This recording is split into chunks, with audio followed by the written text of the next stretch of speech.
Hi, y'all. I have been getting a lot of questions about the herbal suppositories, the coconut oil based rectal suppositories for prolonged bleeding internal hemorrhoids. I just kind of tried out a new recipe and I've been suggesting different things to different people. The basic recipe is just plain coconut oil with garlic, and then you can either add very finely powdered herbs, dried herbs, or essential oils. And I say that with trepidation as an herbalist, that term essential oils, that issue is fraught with danger. Another reminder that my classically trained aromatherapist colleagues always remind me that no essential oil should be used neat. Every oil should be used in a carrier oil or some other type of carrier menstruum. And essential oils should always be used very, very sparingly. So, without further ado, I will just show you a quick little video of me putting together the herbal suppositories, and I would love to hear your thoughts below or in private about your success with this treatment. A reminder that most people are finding they need to use it a minimum of 3 to 7 days. Hopefully for you, you'll be in the 3-day category.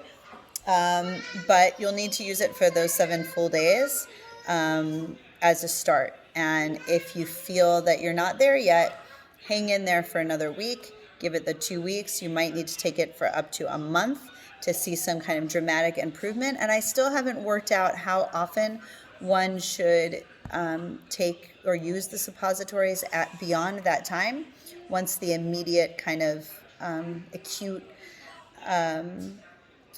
situation has passed. There may be a certain amount of maintenance that may need to happen. So, like with any medicine, use your best judgment, use sparingly, use as little as you need to, but don't be afraid to go ahead and use it, as needed. So enjoy, and I look forward to hearing your feedback. Thanks.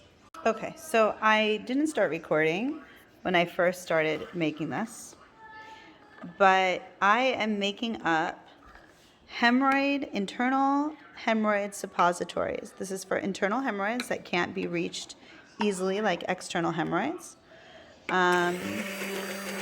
Long-term bleeding hemorrhoids. And I'm going to try and get the process from here. But you can see that I'm using an immersion blender to blend apart the, you can see some little bits of garlic in here. I used about a head of garlic in this bowl. I'm going to put my hand out for a size reference.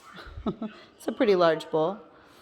I'm using coconut oil and any one or a mix of the following. Oh, and I'm adding honey, some organic honey this time.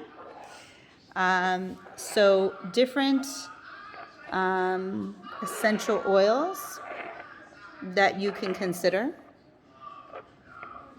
are lavender for healing tissues. It's used a lot in burns and different wounds for regenerating new tissue. Geranium, which is known for helping with hemorrhoids. Cloves, that's more specific to pain, but you don't have to have pain for that. There's other indications with hemorrhoids, but especially if you need some slight numbing or the area has been very sore and raw, or there's fissures or other things. Cloves. Rosemary is known as an anti-hemorrhoid. It helps improve the blood flow and hopefully push some of that stagnant blood around. And lemon, which I spoke about in my video, the virtual plant walk. on lemon. Now, can you use the herbs raw or fresh? Yeah, you can. Essential oils are highly controversial in herbal medicine. Some people choose not to use them ever. I do use them sometimes, always in a carrier oil. In this case, it's the coconut oil, or some kind of carrier menstruum. Honey also would be part of the menstruum here. And I use small doses. We're talking, a small amount of drops. I don't want to go into it because essential oils are so controversial. But let's just say that some of them, for this size bowl, I wouldn't use more than 5 to 10 drops. And some of them, that are considered more safe for most people, like for example, the lavender could be used higher, maybe up to 30 drops for something like this. I am expecting to get about 20 suppositories out of this. And we will keep on top of it. But I'm going to blend this up really well to try and blend up all the honey, and it looks like it's very hard to see the garlic. I chopped up the garlic first, but we just want to keep at it until everything is well blended together. And then I'm going to put it in a cold area. It can be a fridge or a freezer, so that the coconut oil will solidify. And at that point, probably some of the garlic and honey will drop to the bottom, and it'll need stirred up again. And we may need to do that a few times until it's at that sweet spot where we can stir it up to make sure that it's well incorporated, but also able to form into the suppositories. Now, there are suppository molds that you can get that are like ice molds for making ice cubes. I don't have any of those, so I just shape it by hand. And as far as the size, it really depends. I am talking only about for adults right now. I don't like the idea of using suppositories in children in general for many reasons, including potential trauma, psychological trauma that can happen, but also physical trauma. So this is specifically for adults, and about an inch long is probably fine, but you may want to use more. You may want them to be longer. And then this would be something that you would insert before bed, after you've used the toilet, before you go to bed. And just retain that throughout the night to get all of the soothing benefits of the herbs. So again, there's our suppository dough, our base. And just as to give another idea, here is some rosemary from my garden that it's not quite powdered. I did it by hand in a mortar and pestle. It's coarsely powdered perhaps, but that could be used as well. If you could actually powder those herbs in a fine powder, which you can do in a blender or the camera. Okay. Or in a coffee grinder or something like that, then you can just kind of add that to your batter and it will firm it up a little bit, and same general idea. But really make sure that those herbs are very well powdered, and any that you choose to use powdered, because you don't want, for somebody that's having internal bleeding or tender skin or fissures or any of that inflammation happening there, you don't want them to be poked and,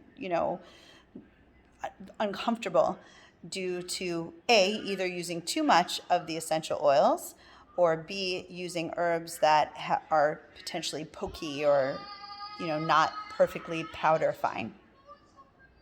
Okay, so I just gave it a quick taste.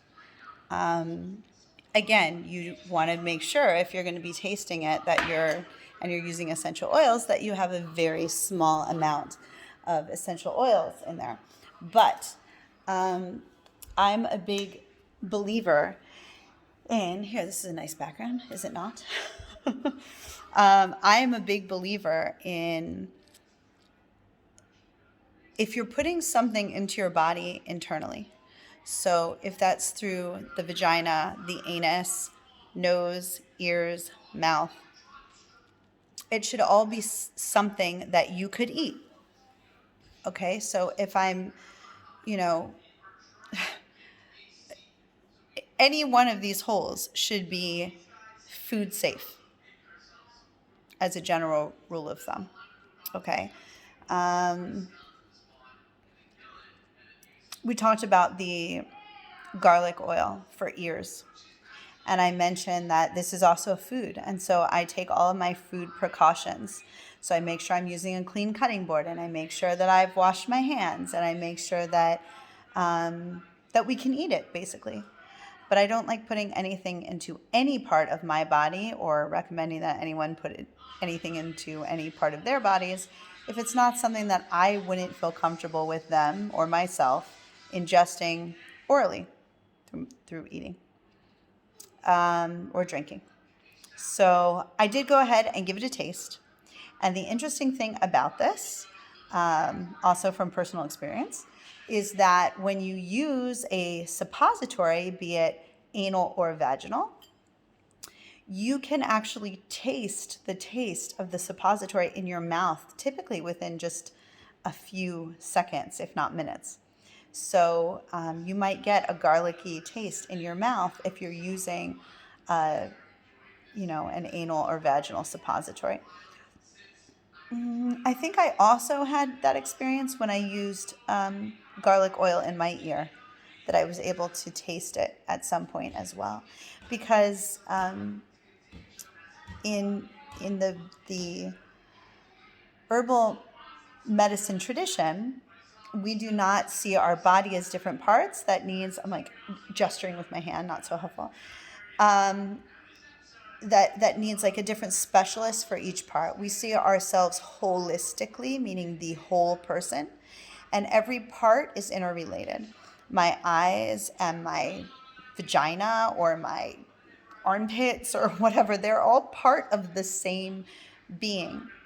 And it's not surprising in that case that you could taste something you put into one of your other orifices in your mouth as well later. So pay attention to that. I noticed that some people are like, whoa, that's really weird.